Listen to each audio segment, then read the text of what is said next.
Hello, everyone. Welcome to this edition of Talking Preps, and I'm pleased to be joined by Brendan Flatow, who is our 2025 Mascot Media Broadcast MVP. First off, welcome. Second, congratulations from Springside Hill, Chestnut Academy, just outside Philadelphia. Brendan, welcome to Talking Preps. Thank you for having me on.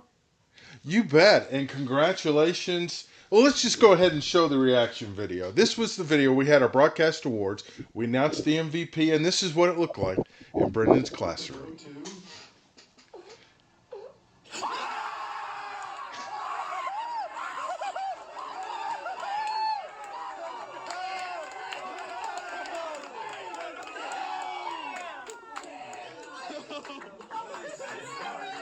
Oh yeah! Come on, Brendan! Let's go! You had no idea that was coming, did you?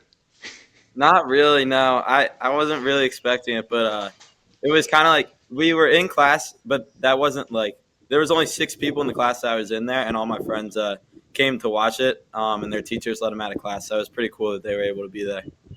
That's very nice. Now you started GameTime Sports on your own to stream your school sports.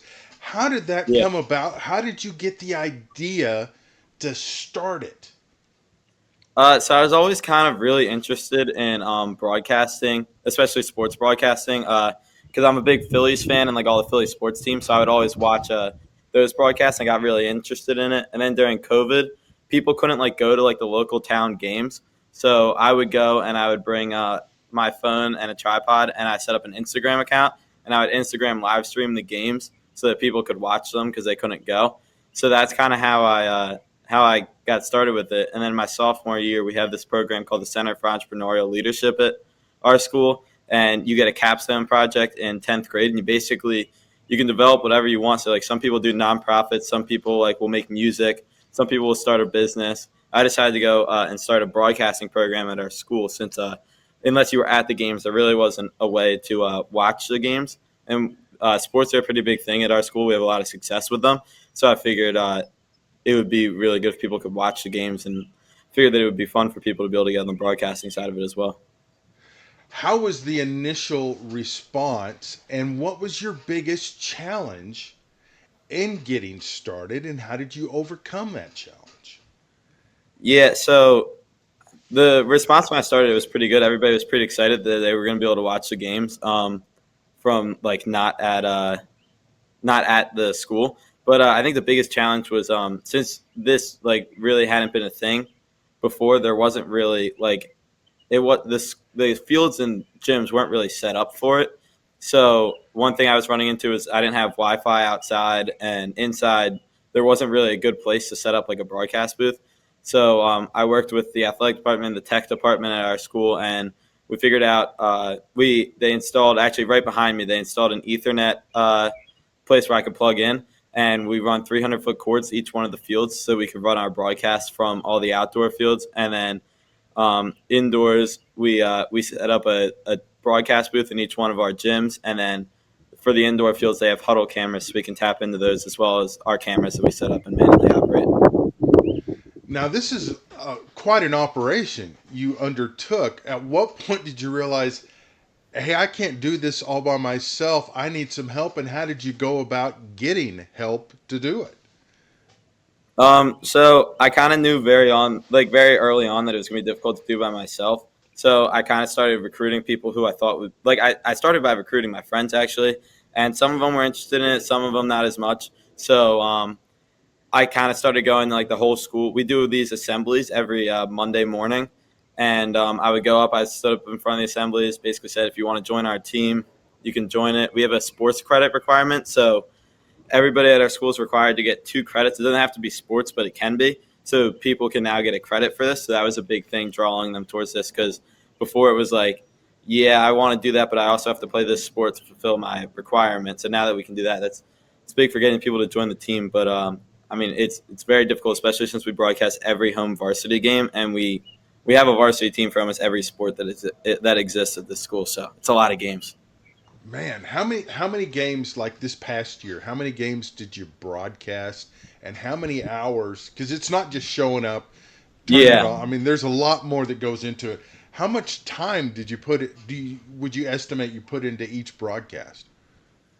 it's a lot. So I think even the ones that I wasn't calling, I was helping the people who were on my team because like not everybody knows how to do all like the research and like because I've learned some tricks obviously as I've continued to do it. So I was helping with even the games that I wasn't calling. So I'd say for each broadcast, I probably put in about 3 hours of prep work, and that's not including like making the game day graphics or the hype videos or anything like that. Because in addition to like for basketball, in addition to broadcasting the game, I also ran all the in arena stuff. So like I was playing like the music and the video board and all that stuff. So it was a lot of prep that would go in each one of those broadcasts. But I'd say this past year we've probably done over 100 games, and I think the year before we did a little bit less than that. But we've still got some more broadcasts. State playoffs are rolling around for our spring teams.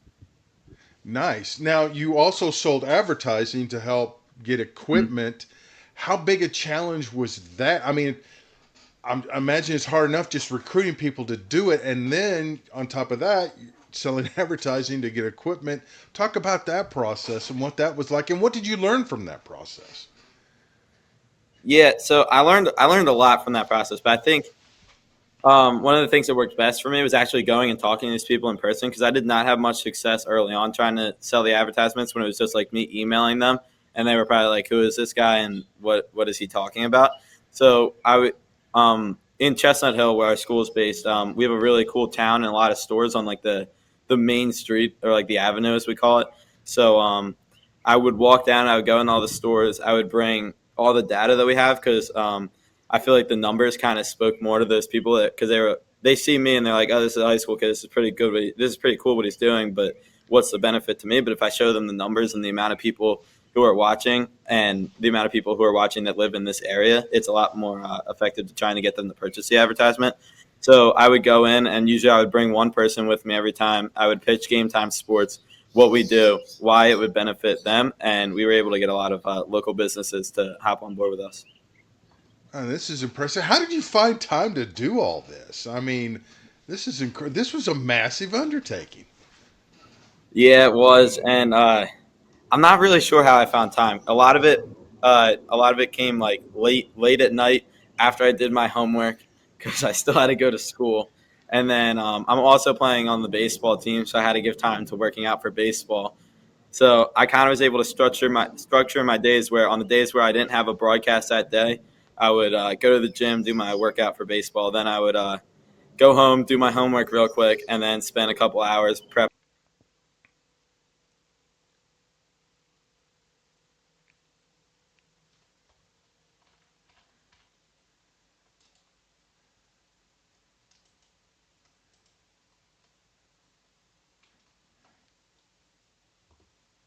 Okay, I think we've had an internet hiccup real quick, but we'll get that resolved here momentarily. Internet, you know how it is. The internet is a Yeah, fickle thing when you're streaming.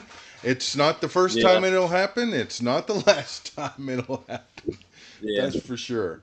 All right. Did you have any idea it would turn into this when you started this? I mean, I know you had big expectations, but this has got Yeah. to be beyond what you expected, right?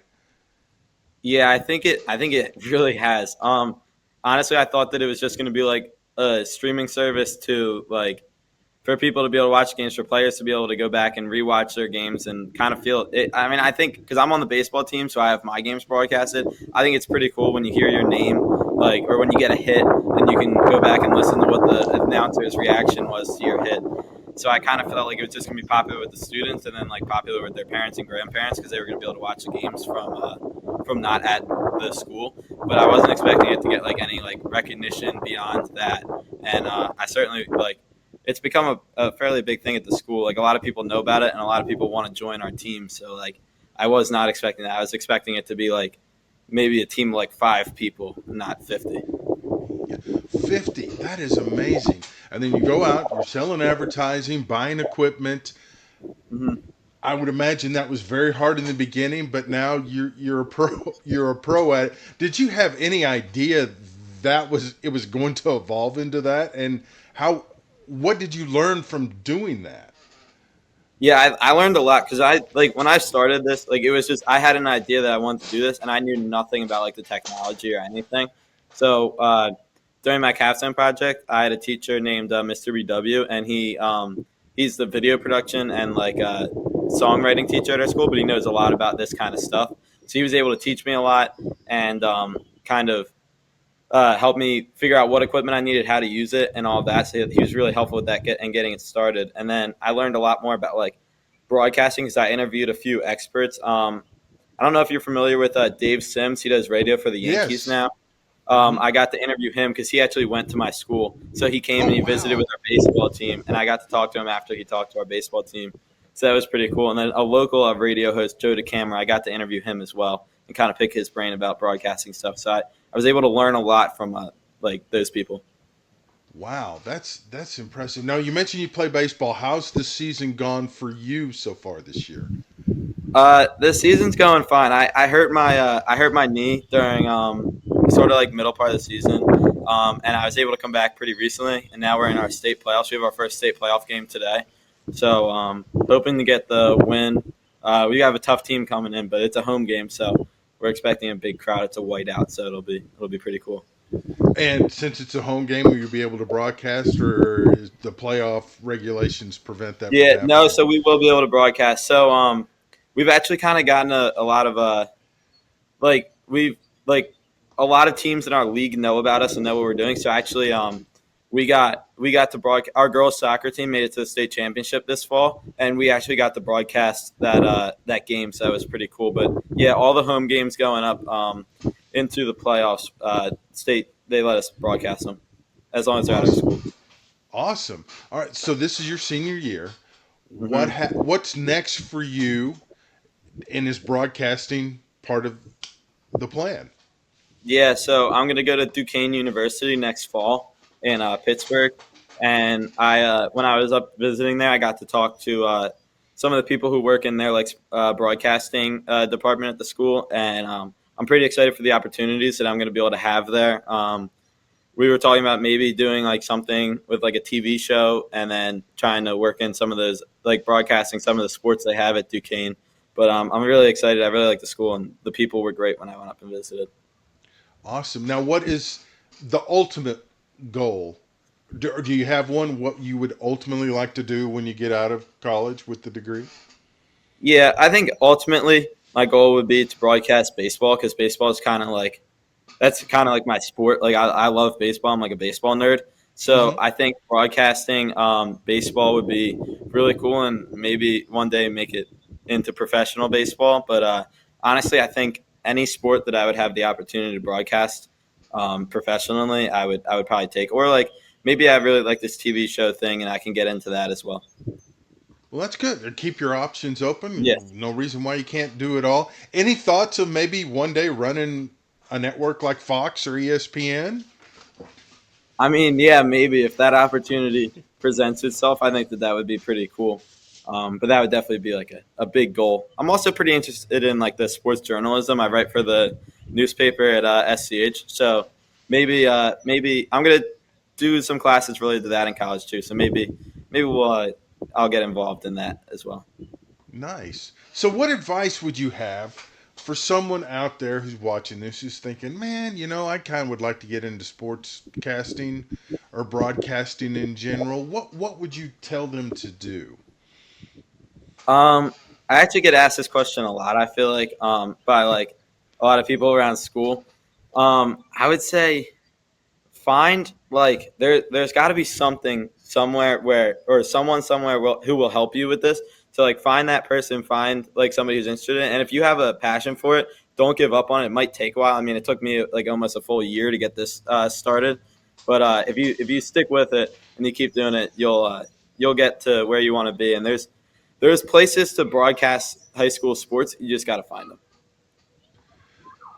As you've gone through this process, what have you learned about yourself, leadership, just Yeah, the many lessons you've learned in doing this?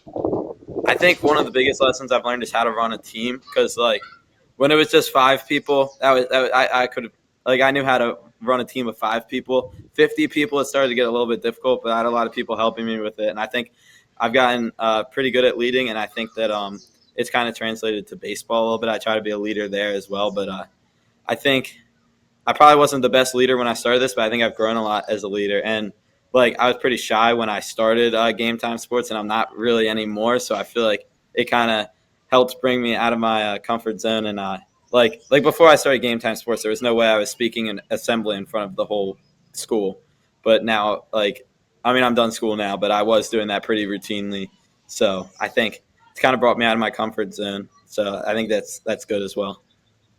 And now what happens with Game Time Sports is you move on to Pittsburgh. I would assume it's you're leaving it in good hands, and boy, they've got some big shoes to fill. Yeah. So the plan for Game Time Sports is going to be so we do it at SCH, but we also people can hire us to broadcast like in the local area. So we do like a bunch of like we partner with like a summer club baseball team, and we go to some of their tournaments. So I'm going to continue to do that with the team, and then I'm also going to do some stuff from Pittsburgh, like maybe do a TV show and air it onto the Game Time Sports YouTube channel. And then at school we have a system where it's we have president and then lead broadcasters, and they kind of run the team, and then we have just all the broadcasters who do games, just like they just get assigned a game and they broadcast that game. But we have a team of 5 people who are going to lead it. It's 2 juniors. Oh well, next year it'll be 3 seniors, a junior, and a sophomore, who are going to run the team. So I think that they've got it in good hands. They've kind of been running it this spring because I obviously haven't been able to broadcast with baseball, but they've been doing really well this spring. So I'm confident that they'll be able to carry that over to next school year. Dynamite. And you mentioned your YouTube channel. What's the name of the channel so people can check it out and watch the baseball this summer? Yeah, so our YouTube channel is at gametime.sports, and that's the same handle for our Instagram page. Our Instagram page, if you want to know when we're broadcasting and how to get the link for it, our Instagram page is definitely the way to go. And then we post a link on there every day, and then whenever we post a YouTube video, we also put it up on our Instagram story. So you'll never miss a video if you're following us on Instagram. Man, you have really embraced technology. What's the biggest challenge in doing all this? I think the biggest challenge is that it doesn't always work. I think, I mean, the amount of technical difficulties that we have. It's a good thing though too, because like I'm learning a lot more every time the technology doesn't work. I have to learn how to fix it. So I'm learning a lot more. Like my friend was having computer troubles the other day, and I looked at it, like it was not related to broadcasting or anything, and I looked at it, and I was like, oh yeah, this is what's wrong. But like if you asked me 2 years ago, I would have had no idea. So now, I would imagine you're the guy everybody turns to when there's a technical issue, which can be good and bad, right? Yeah, I'm at baseball practice. My phone starts ringing. Their laptop won't turn on. I don't know what I'm going to do about that. I can understand that dilemma. Well, congratulations again, and fantastic job. Thank you. What you've done is amazing, and you did it all. This, was on your own. This was not part of a class, and the community really embraced it. How important was the community support in getting this? Because this doesn't take off if people don't get involved, right? Yeah, it's huge. If we don't have viewers, then we don't have a broadcast. So the community really embracing it. I think that the community, like the sports community here, being so strong, has really helped. Like at our school, sports is a huge thing, but also in the community, like in the Philadelphia area, sports is like huge. Like everybody plays sports.